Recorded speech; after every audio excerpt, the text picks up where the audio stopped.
All right, here we are. We are back. Fix my camera. Another episode. We are here. Another episode from Frack Hand of Financial Freedom. Thank you for everybody for taking 5 minutes out of your day to check out the video. First things first, we have to thank the Lord, man. Let's thank the Lord. Let's thank the Lord that we are able to see another day. There are a lot of people that we know that aren't here anymore. So let's get into it. So what we're going to talk about today is the psychology of money. Yes, sir. Yes, sir. Yes, sir. Yes, sir. Psychology of money. How we think about it. How we think about money. How we were raised. How we were raised to, think about what money is. What what I'm saying? How we act. How our emotions. Everything. All of it. All right. So, from fracking to financial freedom, we are in the building. Let's go. Let's talk about it.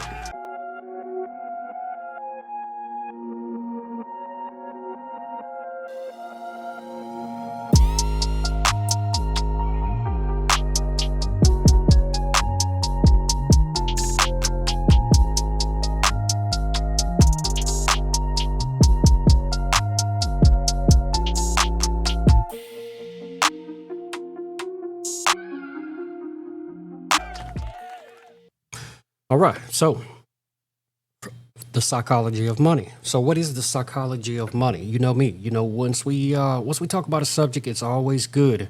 It's always good to understand what it is. Let's jump in here, right here. The psychology of money. It refers to the study of how our thoughts, feelings, and behaviors regarding money influence our financial decisions and overall well-being. It encompasses various themes, including some of the things that we're going to talk about. Now, the psychology of money is a reference, okay? It's a reference to my favorite book of all time. I'm telling you, if you have not if you have not read this book, The Psychology of Money by Morgan Housel, up here in the corner, it's so many gems. It's so many gems that I can't even explain them, but we're going to go through a couple of them. Number one, so what the book talks about in Psychology of Money is it talks about behavior over knowledge. Okay, that's one of the points it starts with. Okay, and the behaviors. Okay, so think about that: the behaviors over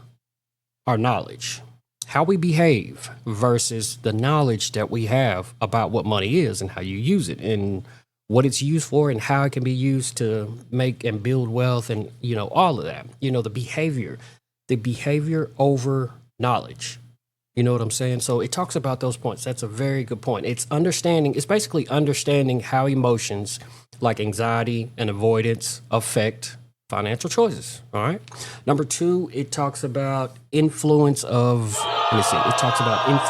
personal experience. So all of us grew up, some of us grew up, had a lot of money. Some of us grew up, we didn't have a lot of money. Some of us grew up, and money was just when you thought about money, it was, I don't know, it brought a good feeling or a bad feeling. So, think about that. It talks about the influence of personal experience. So that's a good point to really think about. You know what I'm saying? Next, it talks about the emotional responses. The emotional responses, that's going to affect all of us. You know what I'm saying? When you have money in your hand, think about it.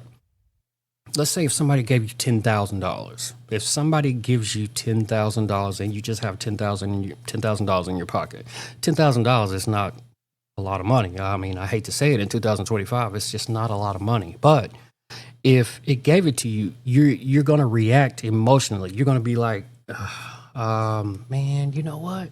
I sure need to, I need to put a down payment on a car. You're going to be, you're going to be figuring out ways.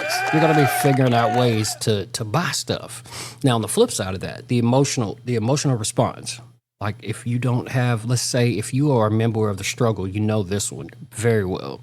If you're at work, you get paid.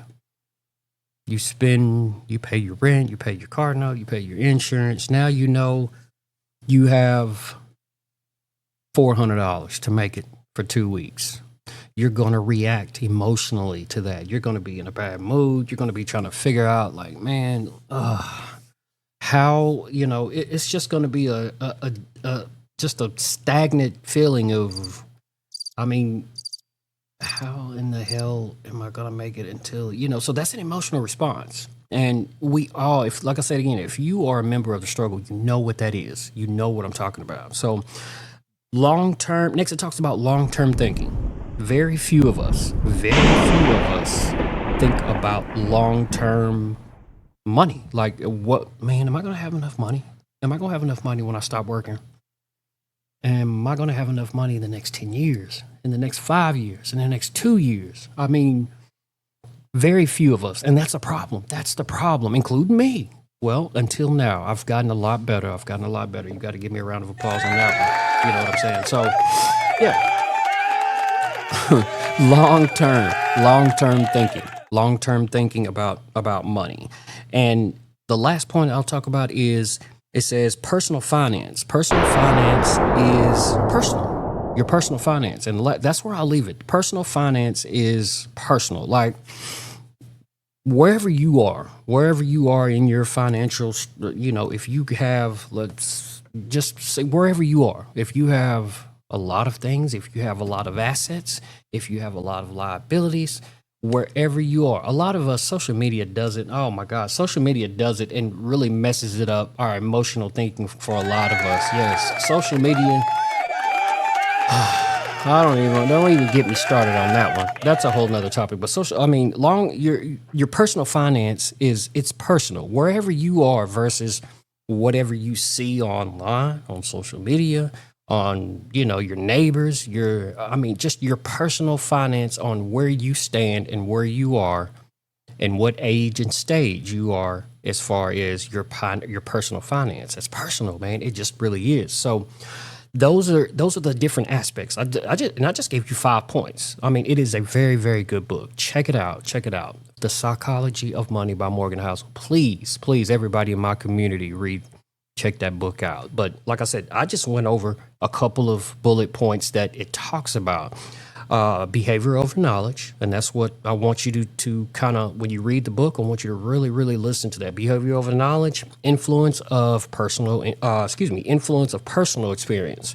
What was the next one? Emotional responses, long-term thinking, personal finance is personal. So, and those are just a couple of bullet points that it talks about in the book, man. It's really dope. It's really a dope book. So, I just wanted to kind of jump in here and just talk about our psychology of money. And let's end it here with a conclusion.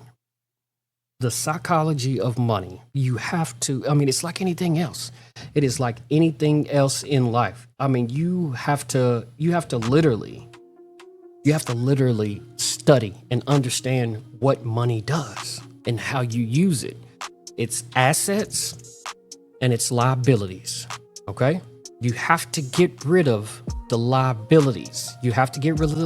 Liabilities are things that you have to pay.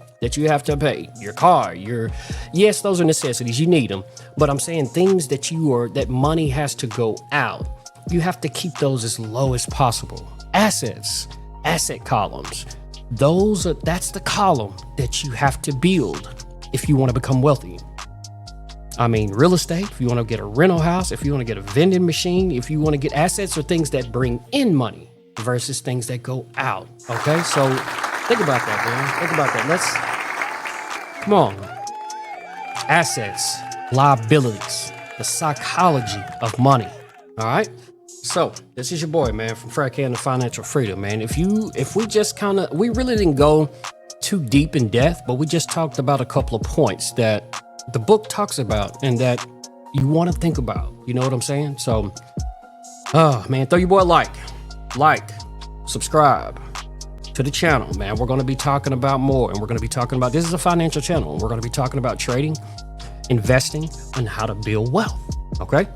So, hit the like button, hit the subscribe button. We'll be back in another day or so with another good episode and educating ourselves on building wealth. I am out.